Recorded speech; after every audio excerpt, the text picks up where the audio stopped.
Araw sa Capricorn kasama ang buwan sa Virgo. Ikaw ang gumagawa ng detalye.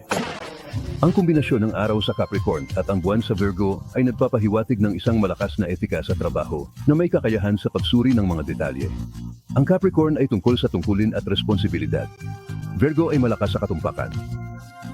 Ang posisyon na ito ay malamang na maglalabas ng walang pagod na enerhiya sa trabaho na pangmatagalan at matagumpay.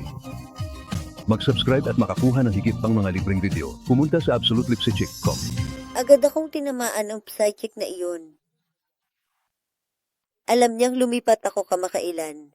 Wow, iyon ay kamanghamanghang. Hindi ko alam kung ano pa ang sasabihin ko. Hindi pa ako nagkaroon ng ganoon kagandang basahin. Ito ay talagang kamanghamanghang.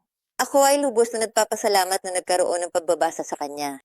Tumawag sa 1 tandang bawas 800 tandang bawas 400 at 78 tandang bawas 8,777 o bisitahin ang absolutelipsychic.com para sa iyong sariling pribadong pagbabasa.